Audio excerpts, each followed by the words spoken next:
They believed they were the only Deathworlders, and discovered their mistake.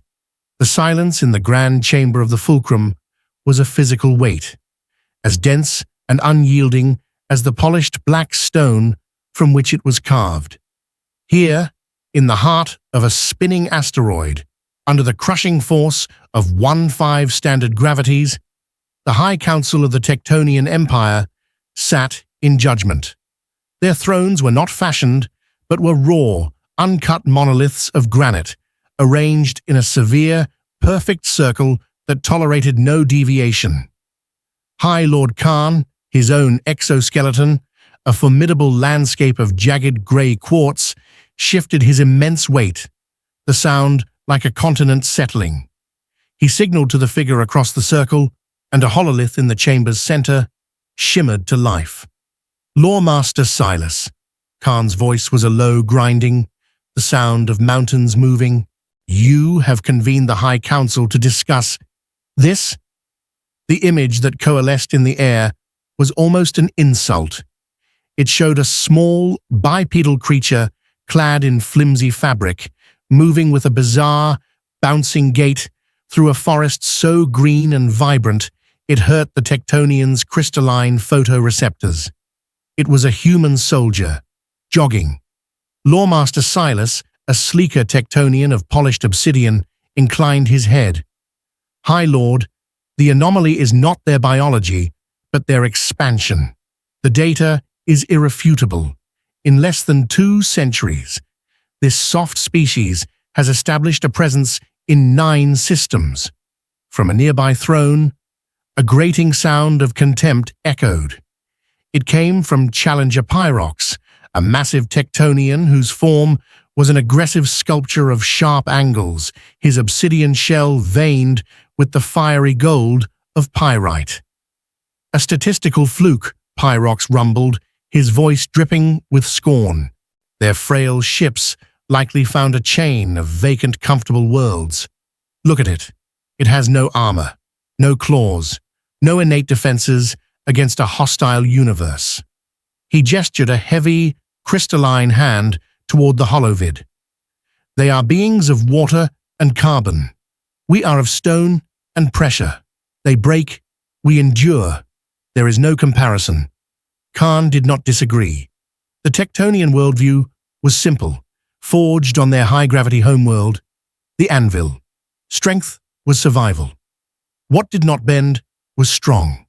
What broke was weak. The creature on the screen was the definition of weakness.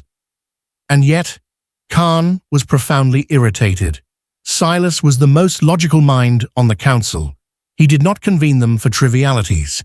The data was an anomaly, and anomalies demanded explanation. Tectonian logic dictated that weakness did not expand.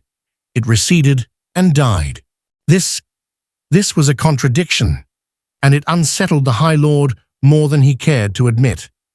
The hololith flickered, the jogging soldier replaced by a startling series of new images. A human, smaller than the first, was stroking the thick fur of a massive, 4-legged predator with a mouth full of fangs, a creature a Tectonian would have instinctively crushed upon sight. Another image showed a human riding a powerful beast with hooves that could shatter bone, moving as one with the creature. Our scouts mislabeled their homeworld, Silas continued, his voice even as he presented the disturbing data. It is not an apex death world like the anvil. Its primary threat is not constant pressure or a singular toxic element. Its primary threat is chaos, unpredictable biosphere, extreme environmental variance. Pyrox let out another grating sound, this time one of dismissive amusement, and their response is to befriend the local fauna. This is not a strategy. It is a sign of weakness. They cannot dominate, so they bargain with beasts. They are supplicants on their own planet. The challenger's logic was sound by Tectonian standards. One asserted strength over an environment, one endured it until it yielded, one did not cooperate with it. Is there any evidence of them meeting force with force, Lawmaster? Khan asked, his deep voice cutting through Pyrox's scorn. He was beginning to see the pattern Silas was trying to illustrate. This wasn't weakness. It was a different, dangerously unpredictable form of problem-solving.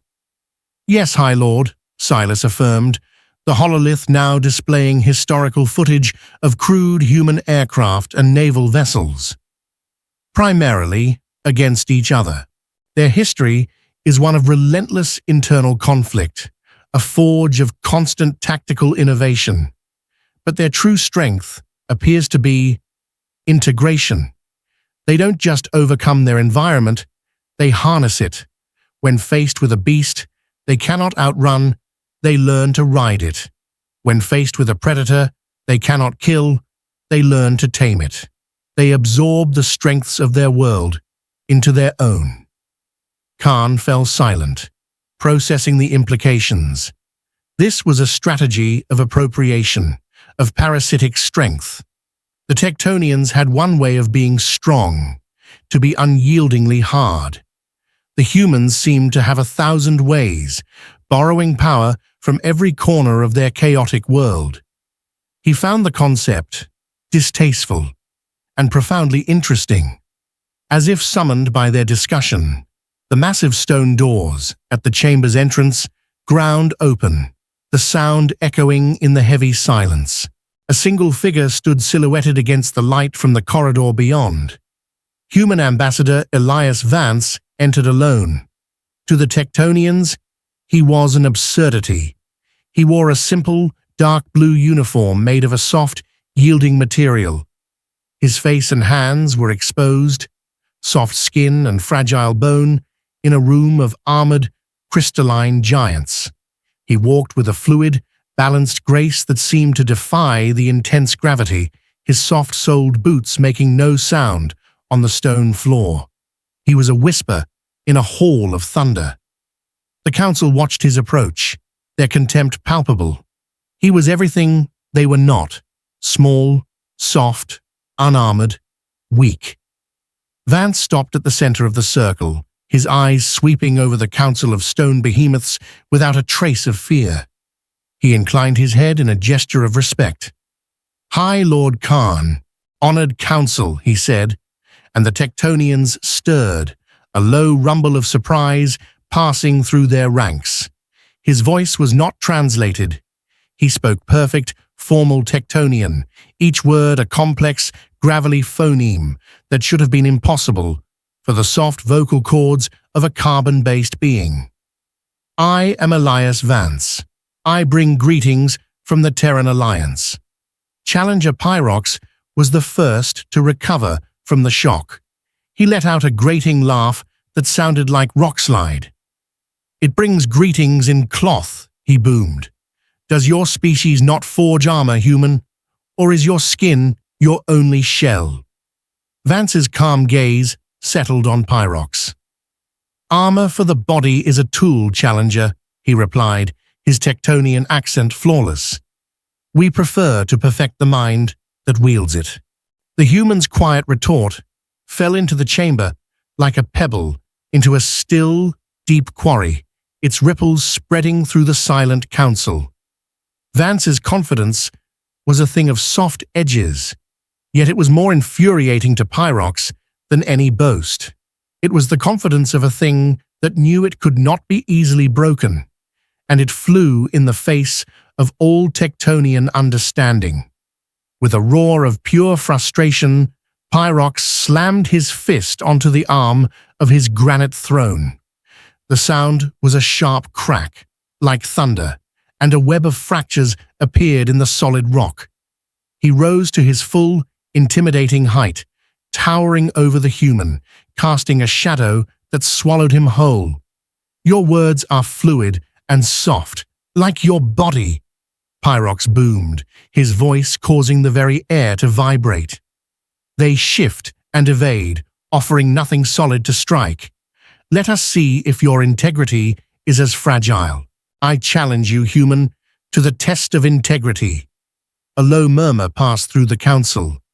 The test of integrity was a brutal, ancient ritual, a bare-handed combat trial designed to expose weakness and shatter false pride. It was not a thing offered lightly, and certainly not to a diplomat from a species deemed inferior. Lawmaster Silas rose slightly from his throne. "High Lord Khan, this is undiplomatic. The ambassador is a guest. Such a challenge is—" "The challenge is accepted."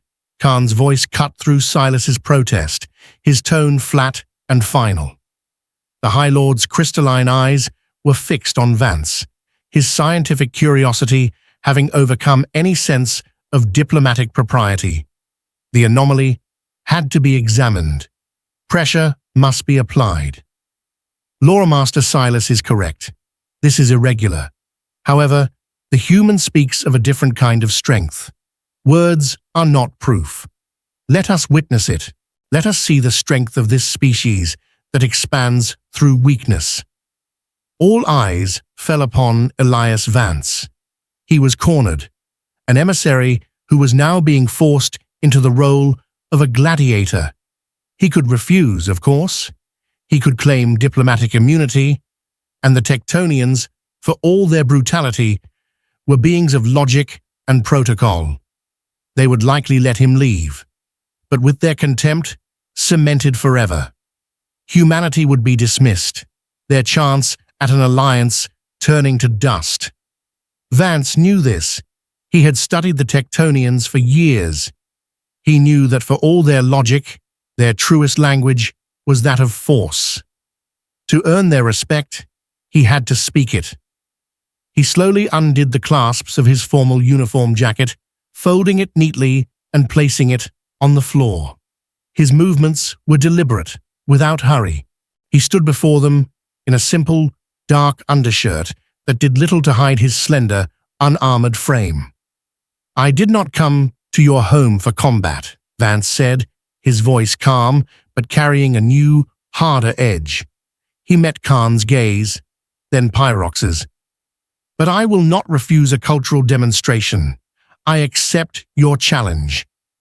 A circle was cleared. The Tectonian council members shifted their massive thrones back, their collective mass scraping against the stone floor, the sound a low groan of anticipation. They formed an arena of silent, crystalline giants, their initial scorn solidifying into a focused, analytical curiosity. In the center, under the cold, ambient light of the chamber, stood the two combatants. One, a mountain of sharp-angled obsidian and pyrite, the other, a small, soft-skinned creature of baffling calm. Pyrox did not wait for a signal. With a roar that was pure geological violence, he charged. He was not a duelist. He was an avalanche. His goal was simple: to close the distance and bring his overwhelming strength to bear, to pulverize the fragile human into submission with a single, decisive blow. The floor trembled under his thunderous steps. Elias Vance did not retreat. He did not brace himself. He simply watched the oncoming charge. His body relaxed, his weight settled low. At the last possible moment, as Pyrox's huge, rock-hard fist swung towards him, Vance moved. It was a simple, fluid pivot. He turned his body, and the fist that should have shattered his ribs sailed past him, the wind of its passage stirring his uniform. Pyrox, having put all his momentum into the blow, stumbled, carried forward by his own immense force. He righted himself with a frustrated grunt, his pride stung. He had missed. Impossible. He whirled, swinging a backhand with the force of a battering ram. Again, Vance was not there. He had flowed around the attack, taking a small step back, letting the blow spend its energy on empty air. The initial smugness on the faces of the watching Tectonians began to curdle into confusion. This was not a fight. It was a demonstration of something they couldn't comprehend. Pyrox was strength incarnate, yet his strength was useless. It was like watching a landslide try to crush a river. The water simply parted and flowed around the rock. Enraged, Pyrox abandoned single strikes and unleashed a furious barrage. He punched and hammered, each blow powerful enough to crack the chamber floor, creating a whirlwind of destruction around the human. But Vance was the eye of the storm. He moved with an almost supernatural economy of motion. He didn't dodge wildly. He made small, precise adjustments. A tilted shoulder, a bent knee, a slight turn of the hips. He parried a crushing downward strike, not by blocking it, but by placing his open palm on Pyrox's elbow, subtly altering its trajectory so the blow slammed into the stone beside him. Loremaster Silas watched, his analytical mind racing. He was no longer seeing a fight. He was seeing a problem in physics being solved in real time. The human wasn't absorbing the force. He was redirecting it. He was using the Tectonian's own energy as a weapon against his balance. The biomechanics were flawless, a terrifying application of leverage and momentum that his people, in their reliance on pure, unyielding power, had never conceived of. Pyrox lunged, grabbing for the human. He finally made contact, his massive hand closing around Vance's thin arm. A collective rumble of satisfaction went through the council. The game was over. Now, Pyrox could simply crush him. But Vance did not pull away. Instead, he moved with the grab, stepping closer to Pyrox, twisting his body. He placed his free hand on the Tectonian's wrist, applying pressure to a point in the crystalline structure that was a natural joint. Pyrox's grip faltered in surprise, a flicker of what a human would call pain, signaling from his limb. In that split second of hesitation, Vance used the opening to break the hold and flow away, leaving Pyrox clutching a hand that had momentarily failed him. The shock on the challenger's face was absolute. The fight was no longer about strength. The human was deconstructing him piece by piece, with a logic that was as cold and sharp as any crystal. High Lord Khan leaned forward on his throne, his own core belief system, as solid and ancient as granite, beginning to show its first true cracks. With a final, desperate roar born of pure humiliation, Pyrox charged. He abandoned all technique, all thought, and became a simple, hurtling projectile of rage and stone. He would not be toyed with any longer. He would crush this human, even if it meant cracking his own form to do it. This time, Vance did not flow away. He stood his ground, and as the Tectonian behemoth closed the final distance, the human dropped his center of gravity, sinking low to the ground. He stepped into the charge, getting inside the lethal arc of Pyrox's swinging arms. In a single, fluid motion, Vance twisted his hips, placed his shoulder against Pyrox's massive torso, and pulled. It was a perfect hip throw. Vance used every ounce of the Tectonian's own furious momentum against him. For a heart-stopping moment, the challenger, a being of literal rock weighing more than a ton, was lifted from his feet. He was airborne. The council watched in stunned silence as their champion was sent crashing to the stone floor with a thunderous impact that echoed through the grand chamber like a seismic event. Pyrox lay there, stunned not by the impact, but by the sheer impossibility of what had just occurred. He had been thrown by a creature of flesh and bone. Vance stood over him, his chest rising and falling in the only visible sign of his exertion. He was not triumphant. His expression was not one of gloating or pride. It was one of calm, sober assessment. He looked down at the defeated Tectonian, then extended his open hand. For a long second, Pyrox stared at the fragile-looking offering. Pride warred with a new, humbling reality. Finally, with a low groan of resignation, He took the human's hand. Vance braced himself and helped the massive challenger to his feet. "Your strength is immense," Vance said quietly, his voice only for Pyrox. "But strength without flexibility can become a prison." High Lord Khan rose slowly from his throne, his gaze fixed on the human. "You have integrity, human," he rumbled, the words seeming to cost him a great deal. An unexpected form of it. With the duel concluded, the rigid formality of the chamber returned. But the atmosphere had changed irrevocably. The Tectonians resumed their seats, their movements slower, more deliberate. They looked at Elias Vance, not with contempt, but with a profound, unsettling curiosity. He was an equation they could not solve, and it violated their logical minds. Vance walked to the central hololith and with a quiet gesture reactivated it. "You have witnessed how I fight," he began, his voice echoing in the stone hall. "Now, let me show you why." The image of the verdant forest vanished, replaced by a terrifying spectacle of natural fury captured from orbit.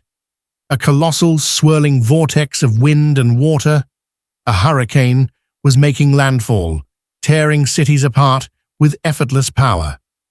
The image shifted. A desert landscape cracked open, the very ground shaking itself to ruin in a violent earthquake. Another shift, a blizzard, a wall of white that consumed everything, burying the world in ice. Then a flash flood, a volcanic eruption, a drought that turned lush plains to dust. "You believe a death world is a place that constantly tries to crush you," Vance said, his voice a calm counterpoint to the chaos on the screen. "Your world, the Anvil, is a singular, constant threat. Its gravity is immense, its pressure unrelenting. You evolved to meet that one. Great challenge. You became unyielding, unbreakable. You became stone." He looked around the circle, meeting the gaze of each council member. "That is a simple threat, and your solution is elegant in its simplicity. But our world is not simple. It is a chaotic system. It does not try to crush us. It tries to change the rules every day. One season, it freezes you. The next, it burns you. One year, it drowns you in floods. The next, it starves you with drought. We face 1,000 different threats, none of which can be defeated by the same strategy." He let the words sink in before continuing. "On Earth, unyielding rigidity is a death sentence. We did not have the luxury of becoming unchanging. From our earliest beginnings, we had to learn to bend, or we would break. We learned to think, to predict, to plan. When the cold came, we learned to harness fire and sew animal hides. When the drought came, we learned to dig wells and store grain. When the predators came, we learned to build walls and forge weapons." The hololith now showed images of early human societies working together. Groups of hunters bringing down a beast 10 times their size, communities building irrigation canals, tribes forming defensive pacts. But our greatest adaptation was not a tool or a weapon, Vance stated. It was this. He gestured to the images of cooperation. "We are physically weak as individuals. A single human cannot survive the wild. But 100 humans working together. 100 humans can change the course of a river. 1,000 humans can build a city in a desert. 1,000,000 humans can reach for the stars. Cooperation became our armor. Adaptability became our claws. We survived not because we were the strongest, but because we learned that no single being can be stronger than a unified community. Your strength is in the integrity of your individual forms. Our strength is in the integrity of our bonds." The hololith shifted once more. The images of Earth's violent past and chaotic present were replaced with scenes of modern humanity interacting with other species across the galaxy. It showed human engineers working alongside insectoid beings to repair a starship, human medics treating reptilian civilians after a disaster, and human diplomats sharing a meal with beings made of pure energy. In one particularly striking clip, human soldiers were fighting back-to-back with a species that had once been their sworn enemy, defending a colony from pirates. Vance let the images play for a moment before speaking. The ultimate form of adaptation is not changing to fit your environment. It's learning to change with others, learning to form alliances, to build trust, to find common ground even with those who are vastly different. He then looked directly at High Lord Khan. You have unyielding strength. Your people build structures that can withstand the gravity of a collapsing star. Your forms can endure pressures that would atomize us. We have unparalleled adaptability. Our people design systems that can react to any unforeseen variable, solve problems that have no precedent, and create strategies out of chaos. Now, he paused, letting his final proposal fill the silent chamber. Imagine what we could build together. The idea was audacious, almost unthinkable. The Tectonians did not form alliances. They conquered or were left alone. They were a singular power. Imagine a fortress with a mind, Vance continued, his voice painting a picture of possibility. A shield that can think, ships with hulls of Tectonian alloy, and systems run by human adaptive AIs, capable of withstanding any attack while reacting to any strategy.